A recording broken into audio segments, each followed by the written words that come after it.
This topic is disaster triage.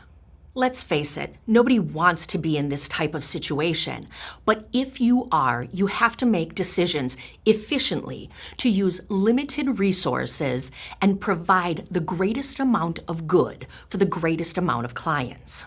Disaster triage is a way to sort clients quickly from highest medical priority to lowest medical priority.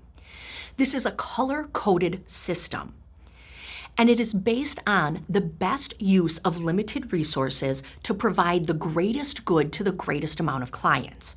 Let's take a second and talk about resources. It's not just the stuff we use to take care of a client, bandages, nasal cannulas, things like that, but it's also the personnel, the workforce used to take care of a client. There are some clients that in the best of situations and with all of the resources, people and items, still would not have a good prognosis.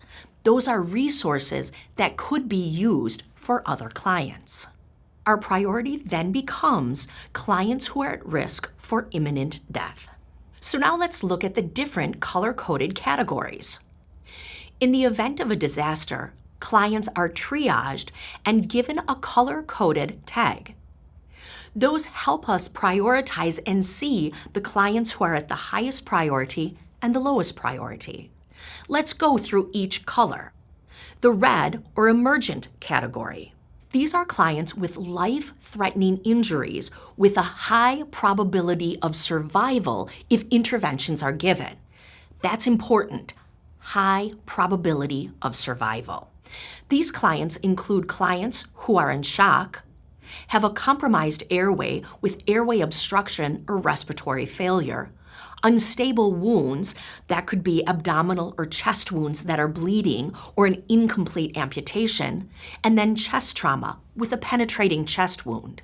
Clients in the urgent or yellow category are clients who have serious injuries that need to have intervention, but they can wait 30 minutes to 2 hours without risk of losing life or limb. That includes clients with open fractures, but that have palpable pulses distal to the fracture. If I have a fracture here, but you can feel a distal pulse, that area is being perfused, so hopefully they won't lose that limb. And then stable open wounds that are not actively bleeding. The non-urgent or green category is generally referred to the walking wounded. These are clients who need interventions, but they can wait at least 2 hours. They include clients with infections, minor lacerations or burns, and closed fractures. Then there is the expectant or black tag category. These are clients who are expected and allowed to die or have already died. They are pulseless with no blood pressure or apneic. They have severe neurological trauma, and then full-thickness burns on over 72% of their body. You can use the rule of nines, as seen here in the illustration, to determine the amount of surface area that has been affected. Nursing interventions during disaster triage.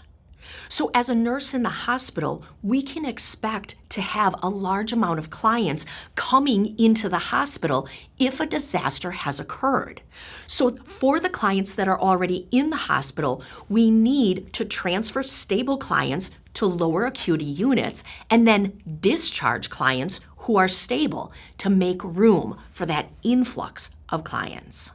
We prioritize and triage the clients out in the field, when they get to the hospital, and then the actual clients who are already in the hospital. So now we want to start thinking about supplies. What might we need? An example could be supplemental oxygen for clients who have an inhalation injury. That would include oxygen tanks, nasal cannulas. Maybe some of them have to be intubated. So not only do we need supplies gathered from other areas of the hospital, but we also will need personnel who can care for these clients. We want to remove any residual hazardous material from the client. That could be chemical agents or bioterrorism. This could cause harm to the medical staff, and it could continue to cause harm to the client while it's still in contact with them. We'll remove any clothing and jewelry on the client, and then we'll place them in a decontamination shower. That occurs outside of the hospital before they enter into the hospital.